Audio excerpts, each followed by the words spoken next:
Hello investors. Running it Ravi finance में आप सबका फिर से एक बार स्वागत है। तो आज हम करने वाले हैं पीजी इलेक्ट्रोप्लास्ट लिमिटेड का पीपीटी हम लोग देखेंगे, जो कि प्रेजेंटेशन इन्वेस्टर प्रेजेंटेशन है। तो चलिए कंपनी अपडेट देखते हैं। Q2 FY 2026 नवंबर 2025। डिस्क्लेमर है। एजेंडा देखिए, हम लोग क्या करेंगे, इंट्रो करेंगे कंपनी का क्या करती है, quarterly and half yearly financials देखेंगे, की फाइनेंशियल मैट्रिक्स देखने वाले, strategy and outlook and historical financials भी देखेंगे। तो पीजी इलेक्ट्रोप्लास्ट जैसा कि आप लोग स्क्रीन पे देख रहे हैं, is a flagship company of PG Group, which had started its journey in 1977 में चालू हुआ था। पीजी इलेक्ट्रोप्लास्ट फॉर्मली सेटअप इन 2003। तो पीजी ग्रुप जो है वो 1977 में चालू हुआ था और पीजी इलेक्ट्रोप्लास्ट फॉर्मली सेटअप हुआ था 2003 में, and is leading diversified Indian electronic management services provider. उसके बाद देखते हैं specialise in original design manufacturing ODM, original equipment manufacturing and plastic injection moulding, providing one stop solution to 70+ leading Indian and global brands. तो देखिए इसमें 10,000+ employees हैं, 10,000 से भी ज़्यादा एम्प्लॉयज़ हैं। 11 मैन्युफैक्चरिंग यूनिट्स हैं, ग्रेटर नोएडा, अहमदाबाद, भिवाड़ी एंड रुड़की में भी है। The company is pursuing an organic growth strategy by ramping up capacities and capabilities in each product vertical to achieve higher value addition, better economies of scale का फ़ायदा उठा रही है, and through exhaustive backward integration। तो यहाँ पे product assemblies की manufacturing capabilities देखते हैं इसके। Plastic moulding, sheet metal components, PCB assemblies, specialise AC components, PU and powder paint shops and tool manufacturing में भी है ये कंपनी। अब हम लोग देखते हैं इंडस्ट्रीज सर्व्ड क्या क्या है।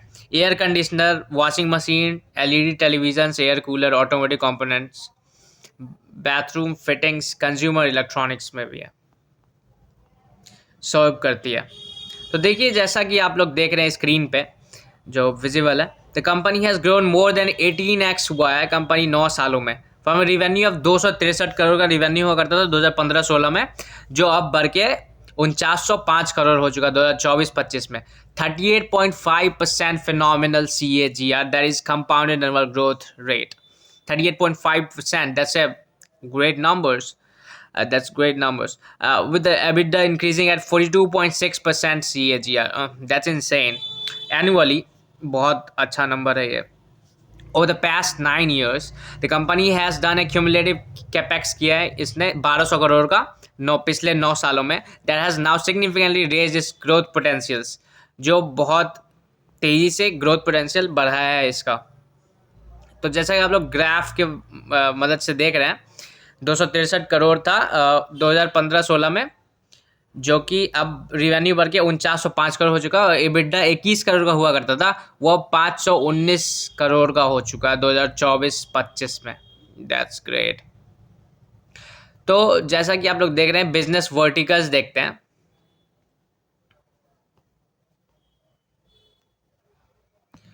यदि हम लोग बिजनेस वर्टिकल्स देखेंगे तो products, room air conditioner, indoor units, outdoor units, window units, washing machine, semi automatic top load, fully automatic top load, air coolers में विंडो, डेजर्ट, पर्सनल, सारे सेगमेंट्स में है।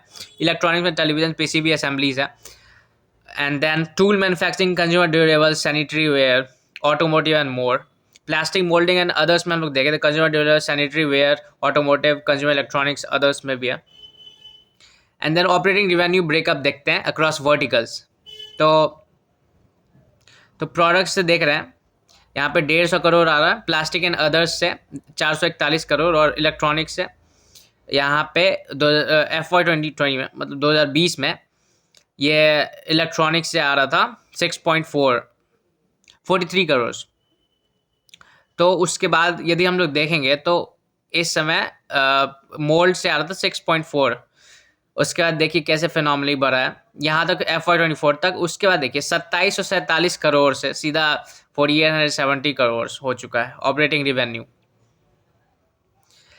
तो यदि हम लोग की क्लाइंट्स का बात करें तो एटमबर्ग, एसर आपने नाम सुना होगा, Amstrad, Bajaj, Astral, Blue Star, BPL Carrier, Croma, Crompton, Daikin, Flipkart, Foxconn, Godrej, Haier Havells, Honeywell, ये सब इनके क्लाइंट्स हैं। जैगुआर, कैलविनेटर, लावा। कैलविनेटर हम लोगों के पहले फ्रिज बनाया करती थी, अभी भी शायद बनाती होगी। पहले हम लोगों के घर में यही इसी कंपनी का फ्रिज हुआ करता था, अब तो सैमसंग, एलजी सब आ चुका है। एलजी हो गया, एलॉयड, मदरसन, सुमी वायरिंग आपने सुना होगा, लिस्टेड भी है ये company. Onida, Orient Electric, Realme, Reliance Digital, Celkon, Sansui.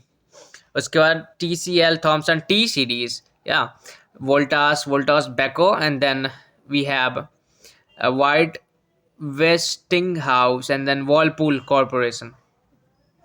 तो हम लोगों ने इंट्रोडक्शन कर लिया है, हम लोग देखेंगे quarterly and half yearly financials.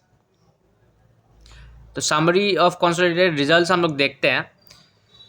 तो हल्का सा कंपनी इस क्वार्टर में थोड़ा वीक परफॉर्मेंस दिखाई है ईयर ऑन ईयर कंपेरेटिवली। तो 671 करोड़ का था FY25 में रेवेन्यू, जो कि अब गिर के 655 करोड़ आ चुका है। मिनिमल -2.4% का डिक्लाइन हुआ है। अगर हम लोग परसेंटेज ऑफ सेल्स देखें तो 78.4%। ग्रॉस कंट्रीब्यूशन देखें तो 147 करोड़ से गिर के 141 करोड़, जो कि 4% का डिक्लाइन है। एबिटा मार्जिन देखें तो 9% से गिर के 6.8% हो चुका है। PBIT, that is profit before interest and tax, 45 crore से गिर के 23% हो चुका है। That is a huge fall, around 50% fall. Finance cost में देखिए हल्का सा बढ़ा है finance cost. Profit before tax देखा जाए तो 30 करोड़ से गिर के 6 करोड़ आ चुका है, बस 6.5 करोड़।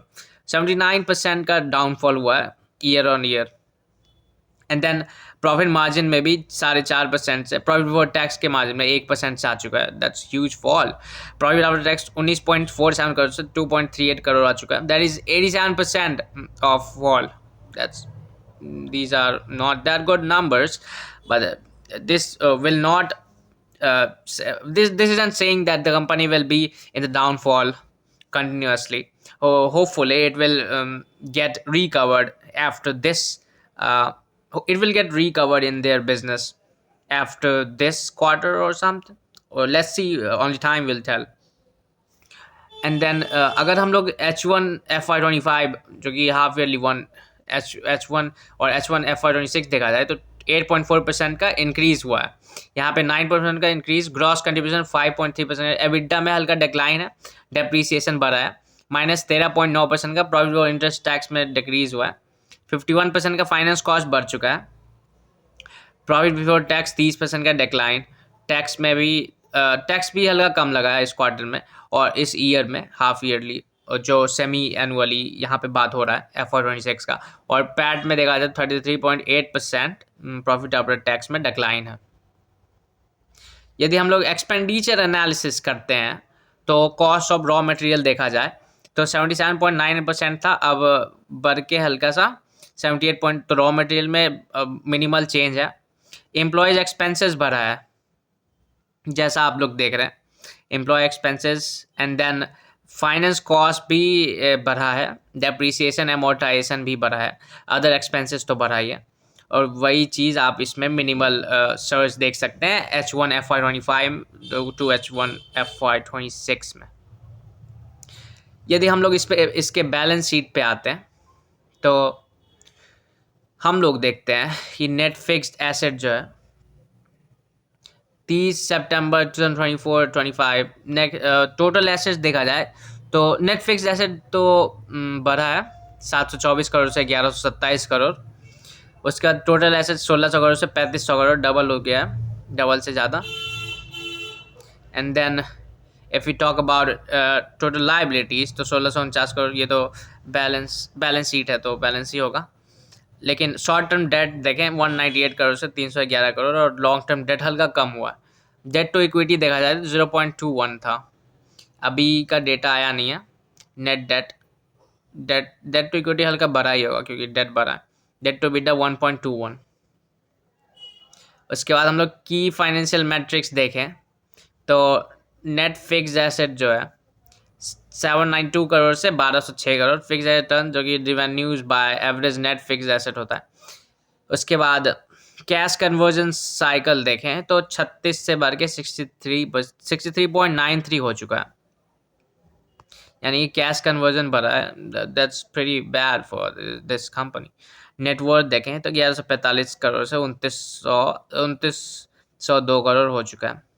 ROC में देखिए, ROC घट के 27% से 20% आ चुका है, और ROE भी बहुत गिरा है, 18% से सिर्फ महज 12% रह चुका है।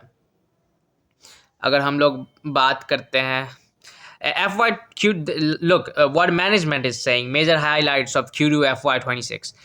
Q2 FY26 was again a challenging quarter था, marked by softer RAC demand as an early monsoon and then GST rate cut expected curtail the room AC demand.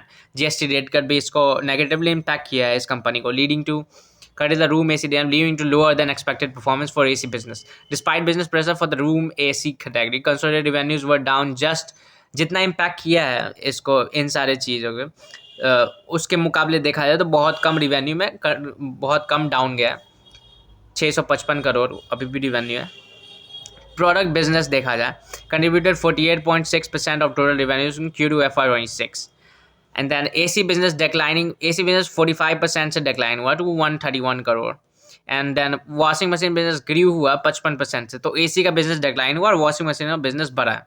Our 100% subsidiary PG Technoplast reported 296 crores in revenue due to soft RAC.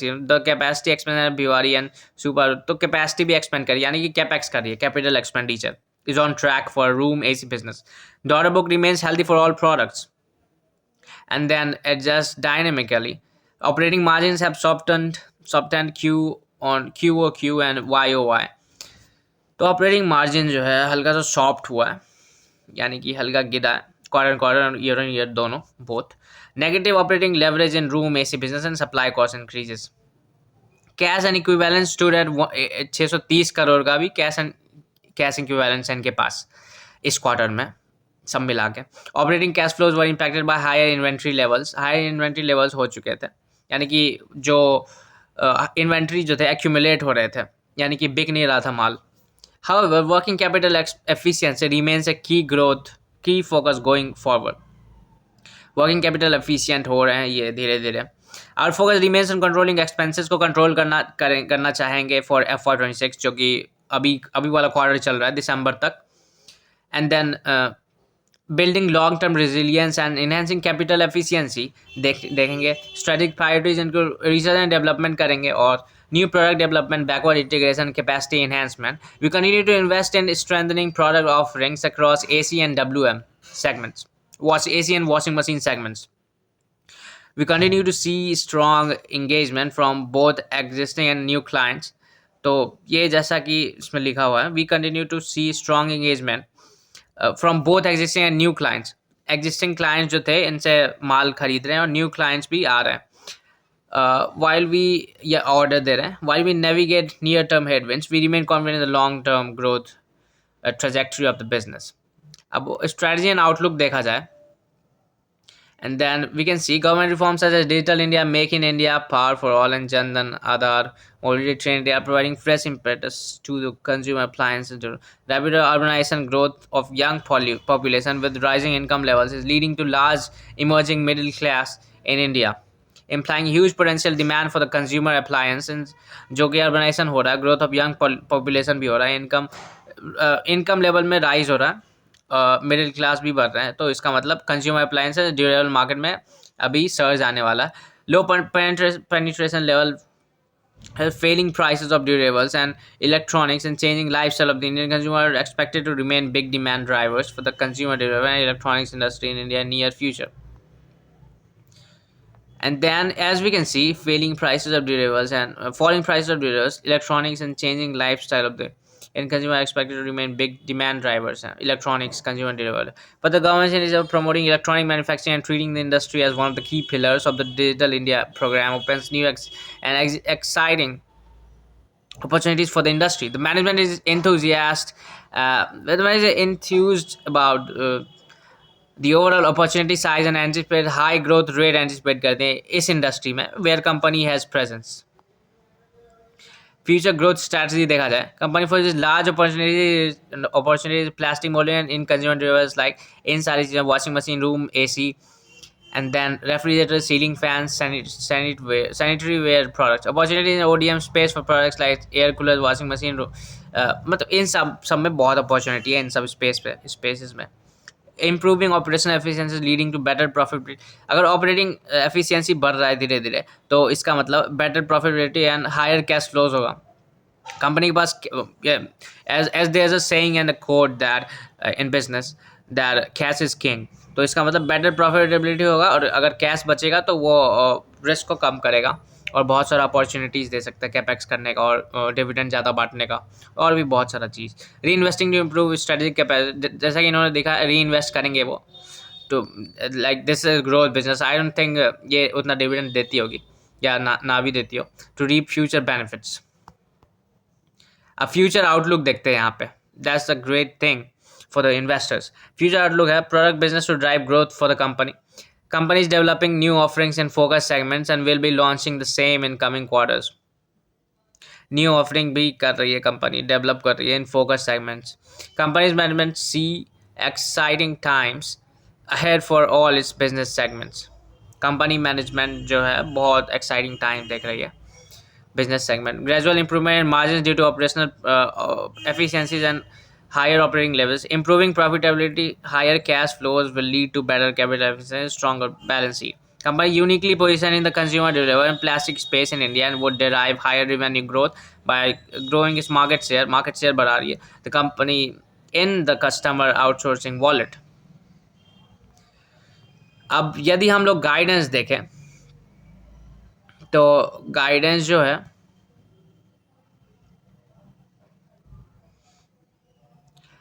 Company क्या guidance दे रही है आने वाले future में. तो ये expectation है यहाँ पे कि 17 से 21% प्रोडक्ट में चेंज. रिवेन्यू ग्रोथ होगा इलेक्ट्रॉनिक्स 29%. देखिए गुड वर्थ इलेक्ट्रॉनिक्स 57%.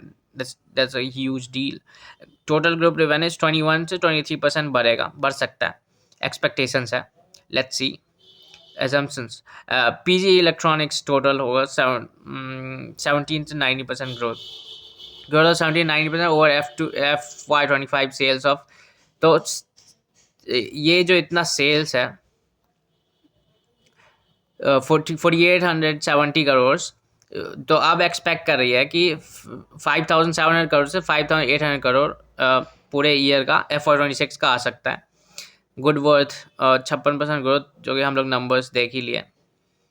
उसके बाद हम लोग देखते हैं capex for FY26 in the range of 700 से 750 करोड़ कैपेक्स करेगी. Refrigerator campus south India, campus in greater Noida for washing machines, campus in waste India and with expanded AC capacity in Super, facility for plastic components and coolers in Rajasthan. हम लोग historical financials देखे तो आप result में देख ही सकते हैं. तो इसीलिए हम लोग वीडियो को ना ज़्यादा लंबा बनाते हुए यही एंड करते हैं. Thank you. Will look forward to working with you. Well, it's a great company. You should research this company. Oh, okay. Thank you for watching my video as always. We'll see you in my next video. Thank you.